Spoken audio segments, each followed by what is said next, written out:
Hey guys, welcome to the very last episode for the semester of In the Game. I'm Robert Guerrero. I'm Mason Pradt. Plenty to get to today. Priscilla will be doing a double dose of Cougar Corners with freshman volleyball player Caitlin Ogletree, as well as senior safety Nick Saenz. Me and Mason will talk about U of H's football chances for the BCS. Both the Sugar Bowl and the Orange Bowl are an option. Still got to take care of business on Saturday, but let's get to some news.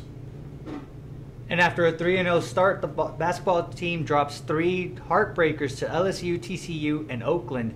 All 3 losses were by a combined 4 points. Case Keenum has won the 2011 Sammy Baugh Award. Keenum became just the second player to win the award twice, which is handed out annually to the nation's top passer.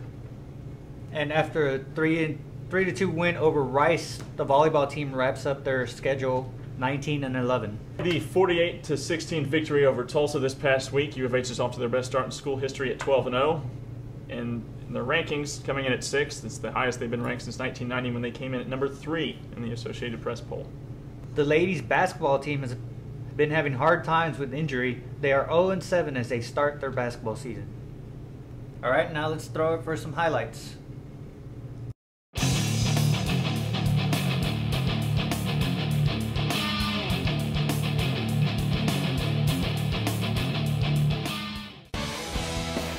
There was a big party on Cullen Boulevard as SMU came to town, but it wasn't for the game itself, it was for ESPN's College Game Day, which came to town.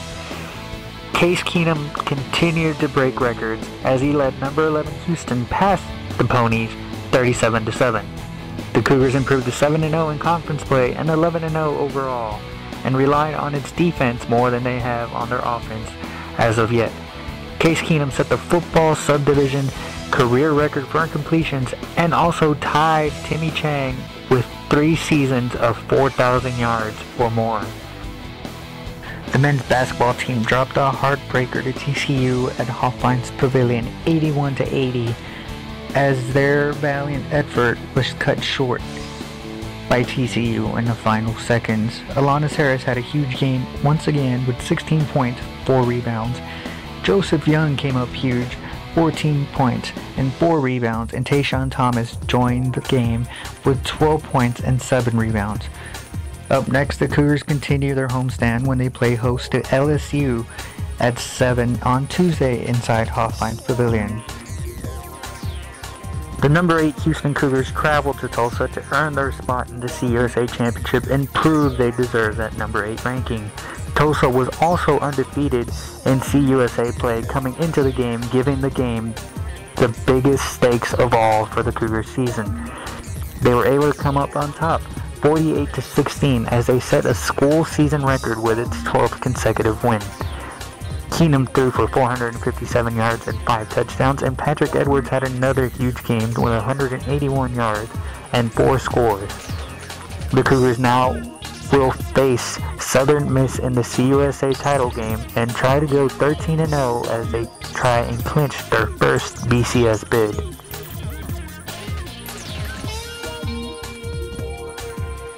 Back-to-back heartbreakers for the Cougars as they drop another 1-point game, this time to LSU inside Robertson Stadium, as they were beat 59-58. The Cougars dropped at 3-3 on the season, and Alanis Harris continues his huge season with 21 points, 8 rebounds, and 3 blocks. Tayshawn Thomas stepped up big once again with 13 points, 8 rebounds, and 4 steals. The Cougars will now head into the month of December with a 3-3 record and will play their 4th straight home game when they play host to Texas A&M Corpus Christi at Hofheinz Pavilion. Let's take a quick break, and when we come back, we'll recap volleyball, talk about the start to basketball season as well. Let's talk about our 12-0 undefeated Cougars in our commentary segment.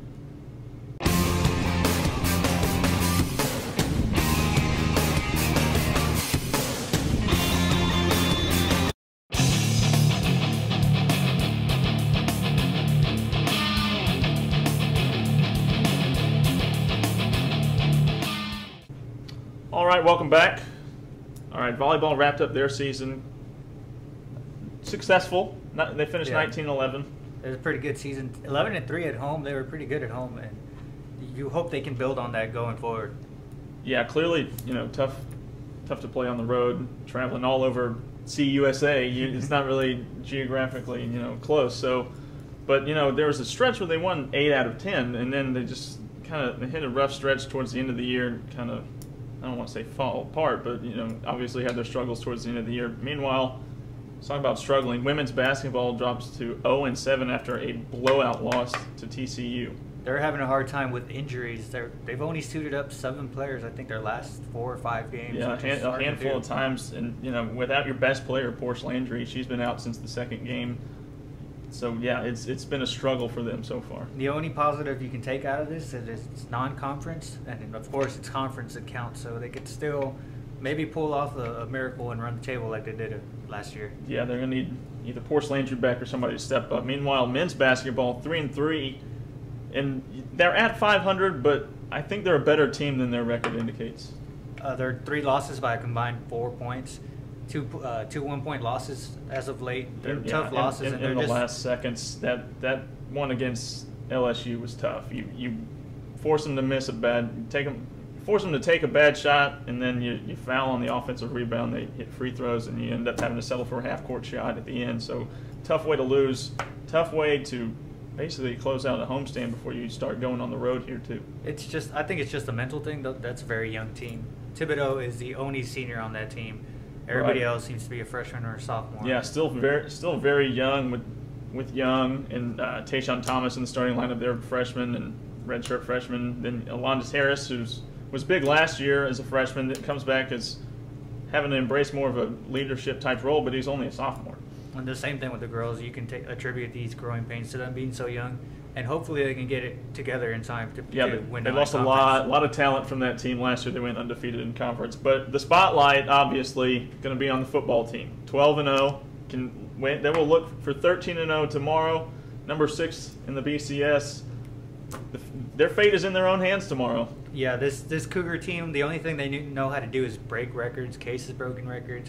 Marcus McGraw has broken records. Patrick Edwards is 4th in NCAA history in terms of receiving yards. He only needs 336 yards in the next 2 games, which, if you saw the Rice game, that's doable in one almost to become the number 1 career receiving leader in terms of NCAA history. Of course, you got Tyron Carrier wanting to get that 1 touchdown return, so he can own that record outright instead of sharing it with CJ Spiller. But we talk about Tyron Carrier as a return guy. He's very steady as a receiver too. I think set the conference record in terms of receptions in a career. So he's no slouch at the receiving position either. I think he has some insane stat with receptions in a game. He has an ongoing record of 36 straight games with a catch. And that's pretty unheard of. The active leader in NCAA, I think it's somewhere near 50 games and Pat's not too far behind. I think he's about 46 or 47 in that same category. And I guess when you sling it around as much as we do, that's kind of to be expected. And the thing with Pat is that broken leg he had a couple of years ago kept him out a couple of games. Yeah, I'm sure he would have caught passes there too. That was tough. But let's go back to that Tulsa game. A lot of people were picking Tulsa to pull the upset there. Instead, Houston came out and took care of business, and they might have picked Tulsa because they've lost to good teams. Their 3 losses were against top 10 teams at the time, but and they had run the table in Conference USA. But just because you've lost to good teams doesn't make you a good team. Well, they lost to another good team. And all the teams they lost to were ranked absolutely in the top 10. When we came around, we were ranked in the top 10 as well. Add one more to the list, and people talk about Houston being overrated, and you can't look too much at how one team beat the same team, but just Houston beat Tulsa 48-16. I think Oklahoma beat them 49-17. So I don't hear people saying Oklahoma's overrated. Yeah, no, and that might be a possible matchup if Oklahoma wins the Big 12 championship. We might get to see them in the Fiesta Bowl if things work out that way. Yeah, Fiesta Bowl. There's also talks about the Sugar Bowl, a potential matchup there with either Michigan if things go their way. They're not at that at-large qualifying spot yet. They're 2 spots back, but with so many teams in the top 15, top 14 playing each other, Michigan State, Wisconsin, and you figure if Oklahoma State beats Oklahoma, they would drop out of that top 14 spot and allow Michigan to move up. Yeah, you kind of hope to see the Cougars play a good team. That way there's no more talk about the overrated. The overrated, who have you played? You haven't beat anybody, but that matchup with Michigan is interesting to me because, I don't know, Denard Robinson is just so multifaceted. I would be interested to see how this Cougar defense could adjust to him. Yeah, they've had a trouble against running quarterbacks the entire season. It'll be interesting how they react to that. There's the bulldozer in Oklahoma. If we face Oklahoma, that's gonna. He's come on strong as of late. So. But Denard Robinson, yeah, just Sammy Brown's gonna have to play, you know, just fundamentally sound. No, you can't just speed rush around the edge and create these lanes for Denard Robinson. Be interesting to see what the Cougars do. Yeah. Let's go with Priscilla and her 2 Cougar Corner segments.